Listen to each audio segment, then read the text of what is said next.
Actually हमने पिछले अपने वक्तव्य में भी कहा था कि कृषि एक बहुत ही विशाल विषय है जिसको एक या दो दिन के अवधि में शायद कवर नहीं किया जा सकता है। मैं स्वयं 2-3 घंटे तक व्याख्यान देने का आदी रहा हूँ और इस तरह के कम से कम सैकड़ों कार्यक्रम हमने कराए हैं। मुझे निराशा हो रही है कि पिछली बार का कार्यक्रम तो अच्छा था, लेकिन आज तो श्रोतागण ही नहीं है, ऑडिटोरियम खाली है। इसका मतलब कहीं ना कहीं हमारी व्यवस्था में, हमारे आयोजन में कमी हो रही है। इसको हम आयोजकों को, हम भी अपने आप को आयोजक मंडल में ही शामिल करते हुए, क्योंकि जब हमने अपने आप को सम्मिलित कर लिया कि यह एक अच्छा प्लेटफॉर्म है और इसके उद्देश्य बड़े अच्छे हैं, लेकिन मुझे आशंका है कि अगर इसको समय रहते हमने रिफाइनमेंट की तरफ प्रयास नहीं किया तो probably foetus will die before birth. तो सबकी के प्रेसिडेंट महोदय से मैं ये कहूँगा कि जब इस तरह के कार्यक्रम होते हैं तो कम से कम उसमें विशेषज्ञों से किसी से भी राय ले लिया जाए। प्रोग्राम बहुत ही वेल ऑर्गेनाइज्ड होना चाहिए, डिसिप्लिन्ड होना चाहिए, तब जाकर के बात आगे बढ़ेगी। अब हम सीधे कार्यक्रम की तरफ आते हैं। अभी हमारे पूर्व वक्ताओं ने बहुत कुछ बोला है, मैं उनकी बातों को की पुनरावृत्ति न करते हुए मैं उससे आगे चलना चाहूँगा।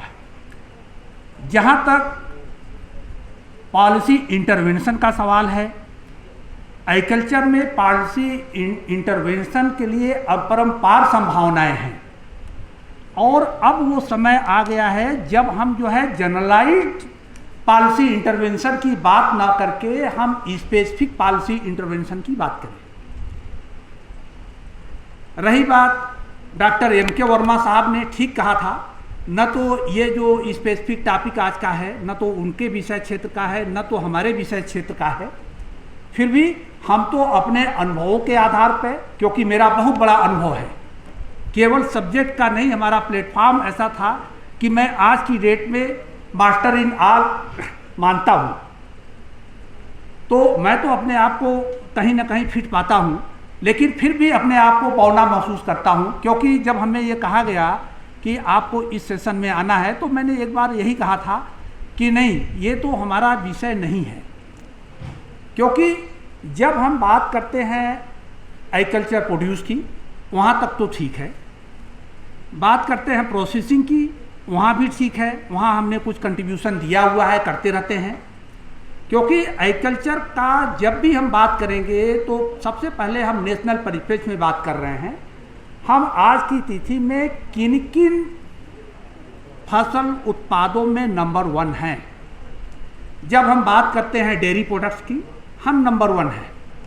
हम बात करते हैं टी की, हम नंबर 1 हैं। हम बात करते हैं बनाना की, हम नंबर 1 हैं।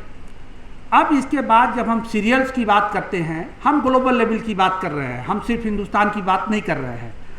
जब हम धान की बात करते हैं, गेहूं की बात करते हैं या कुछ और की बात करते हैं, तो उसमें हम दूसरे या तीसरे स्थान पर निश्चित रूप से अपने आप को पाते हैं। तो उत्पादन तो ठीक है, लेकिन हमारी एक दूसरी समस्या है। दूसरी समस्या ये है कि ग्लोबल एकरेज का सिर्फ 2.4% एरिया हमारे पास है, जबकि आज की तिथि में हमारी पॉपुलेशन लगभग 138 करोड़ है और ये पॉपुलेशन 2030 के आसपास, जो कि बहुत दूर नहीं है, जिस तरीके हालांकि लेटेस्ट अभी ये है कि हमारी पॉपुलेशन रेट घटी है, लेकिन फिर भी जिस तरीके से बढ़ रहा है, 230 का जो हमारा गोल है SDG, नो हंगर या हंगर फ्री, जीरो हंगर, हम उसको पूरा करने में सक्षम नहीं हो रहे हैं। हम उसको, जो कि ये हमारा यूएनओ का टारगेट है कि हमें जो है हर हालत में 2030 तक जो है इंडिया जैसी सिचुएशन में हमें जो है जीरो हंगर की स्थिति तक पहुंचना है, लेकिन हम नहीं पहुंच पा रहे हैं। हमारी एक चिंता ये है।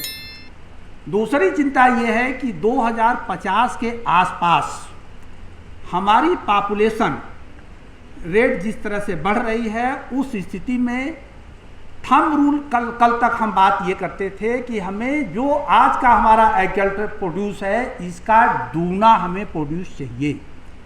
हालांकि अभी आईसीआर ने लेटेस्ट एस्टिमेट किया है कि हमें 2050 तक जो है वो 350 मिलियन टन चाहिए।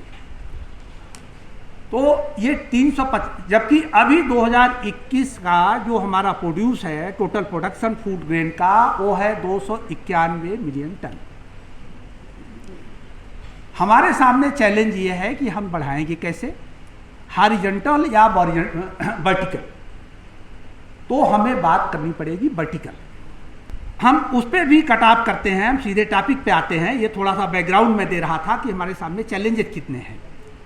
हमें जब हम एसडीजी की बात कर रहे थे, सस्टेनेबल डेवलपमेंट गोल की, तो उसी कड़ी में सिर्फ जीरो हंगर की बात नहीं है, उसमें है food security and complete nutrition. हम वो भी नहीं पूरा कर पा रहे हैं। उसको पूरा करने के लिए हमें बहुत कुछ करने की ज़रूरत है। हमारी जो क्षमता है, जो हमारे एग्रीकल्चर प्रोड्यूस हैं डिफरेंट सेक्टर्स के, उनमें हमें कहीं ना कहीं अपना जो एग्रीकल्चर प्रैक्टिसेज हैं उनको आगे बढ़ाने के लिए हमें, जब हम प्रोसेसिंग की बात करते हैं तो प्रोसेसिंग की कड़ी में हमें छोटे छोटे सेक्टर को लेना पड़ेगा। उन छोटे छोटे सेक्टर को ले करके हमें उनको प्रोसेसिंग का इनपुट देना पड़ेगा। और इवन मैं ये कह सकता हूँ कि डॉक्टर एम.के. वर्मा जी हार्टिकल्चर के हैं, वो भी प्रोसेसिंग के लिए हार्टिकल्चरल प्रोड्यूस को कैसे प्रोसेस किया जाए इनपुट दे सकते हैं।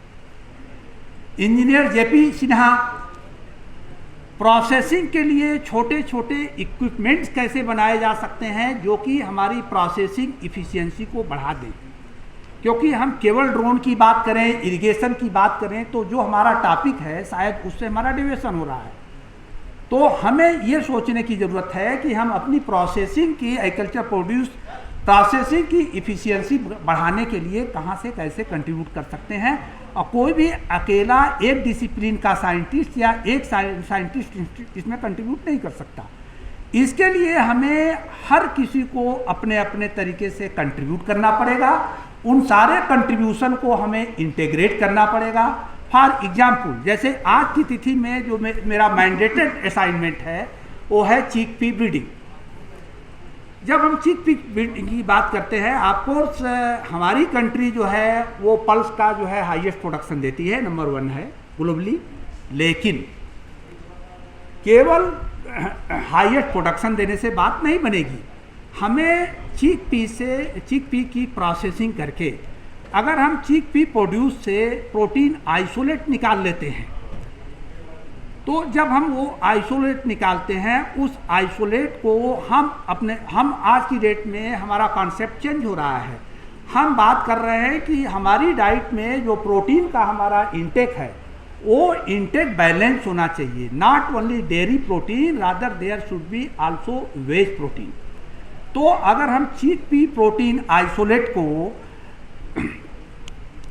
हम कई जगहों पे उनको अगर हम जो है एमलगेट कर दें तो शायद हमारी न्यूट्रिशनल सप्लाई इफिशियंसी बढ़ जाएगी। फॉर एग्जांपल, जैसे अभी ये मैडम बैठी हैं निकिता आर्या, इनके साथ एक पेपर हम लोगों ने कम्युनिकेट किया है। तो हम योगर्ट में चीक पी प्रोटीन आइसोलेट को इमल्सिफाई करके उसके प्रोटीन कंटेंट को बढ़ाने की बात कर रहे हैं। क्योंकि जब योगर्ट में अगर हम चीक पी प्रोटीन आइसोलेट को इमल्सिफाई करेंगे तो उससे 2 चीज़ें होंगी कि एक तो हमारा डेयरी प्रोटीन जो है बैलेंस होगा, हमें वेज प्रोटीन भी उसमें मिक्स हो रहा है। दूसरा, उस योगर्ट की इमल्सिफाइंग प्रॉपर्टी भी इंक्रीज होगी। तो ऐसी कंडीशन में तो आई मीन टू से नॉट ओनली दैट, बेसाइड्स हम एक काम और कर रहे हैं कि जिंक एंड आयरन, स्पेशली जो हमारी either pregnant women or adolescent girl, उनके साथ प्रॉब्लम ये है कि they are deficient in the iron or in the zinc content. तो अगर हम जिंक और आयरन को हम अपने फूड आइटम्स में इंटीग्रेट कर दें तो वो न्यूट्रिशनल सप्लीमेंटेशन हो सकता है, उसके लिए भी हमें प्रोसेसिंग की तरफ ही जाना पड़ेगा। तो हम जो है एक प्रोजेक्ट छोटा सा ये भी कर रहे हैं कि how to isolate zinc and iron from the chickpea, and though chickpea isolates can be integrated with the human food. Not only that, हम यहीं तक सिर्फ कन्फाइन नहीं रह सकते हैं। आज की डेट में हम मिलेट्स, जब हम मिलेट्स की बात करते हैं तो देयर इज ए बजवर्ड कि millet is a super food. जब सुपर फूड की बात, मतलब ये आज की डेट में ये बजवर्ड हो रहा है। अभी 2 दिन पहले हमने इंटरनेशनल ईयर भी उसका सेलिब्रेट किया है। तो जब हम जो है उसको सुपर फूड की बात करते हैं तो ऐसी सिचुएशन में हमें जो है सुपर फूड क्यों कहा गया? इसलिए कहा गया कि it has the property that there is no cholesterol and it has very good property for the diabetic control. It has other supplement nutrition components. If we are able to supplement or integrate the zinc and iron or protein either through the applying nanotechnology या जैसे भी हम करेंगे, तो I mean to से कि हमें processing की अपनी जो हम अभी प्राइमरी एग्रीकल्चर की बात कर रहे हैं, ये हमें अपने किसान भाइयों को बताना पड़ेगा कि हमें सिर्फ प्लेन खेती नहीं करनी है। हमें इनके साथ साथ हम पिछले बार हमने डाइवर्सिफाइड फार्मिंग की थोड़ी सी बात करी थी, तो डाइवर्सिफिकेशन के साथ साथ हमें primary agriculture, secondary agriculture, then हमें टर्शियरी। जब हम जो है प्रोसेसिंग की बात करते हैं तो वो सेकेंडरी में आता है, और जब हम उसके एक कदम और आगे जाते हैं टर्शरी की बात आती है। तो हमें टर्शरी और सेकेंडरी फार्मिंग की तरफ भी मूव करना पड़ेगा। ये तो हमने एक छोटा सा एग्जाम्पल दे करके प्रोसेसिंग की बात करी। अब इसके बाद नेक्स्ट हमारा टॉपिक था ट्रेडिंग के सर्टेन प्रोटोकॉल्स हैं।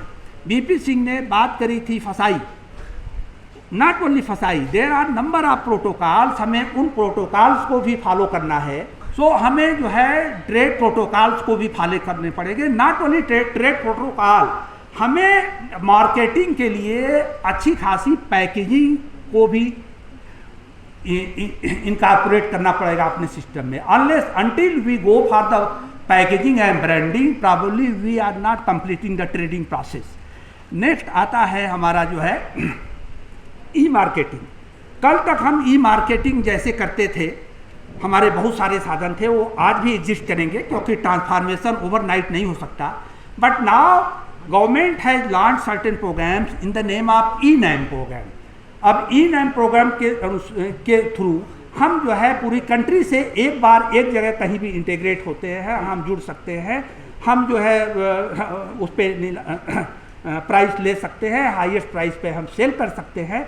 And that's not is very tough job, क्योंकि हमारा एक एस्टिमेट है जिसके अनुसार 2025 तक 6.6 मिलियन फार्मर्स जो है वो इंटरनेट तक एक्सेस लेने में सक्षम होंगे। तो हमें उसकी तरफ भी सोचना है। नेक्स्ट आता है, जब ये इतनी सारी चीज़ें कर लेंगे देन आता है इशू जो है एक्सपोर्ट का। अभी हमारी फार्मिंग कम्युनिटी जो है एक्सपोर्ट से बहुत दूर है, उसको नेक्स्ट इशू पे लिया जा सकता है, क्योंकि एक्सपोर्ट में जितना एक्सपोर्ट हमें करना चाहिए उतना एक्सपोर्ट अभी हम कर नहीं पा रहे हैं, क्योंकि अभी जो है पोस्ट कोविड जो है हमारा एक्सपोर्ट भी घटा है। 38 की बजाय वो घट करके 35-36 बिलियन पे आ गया।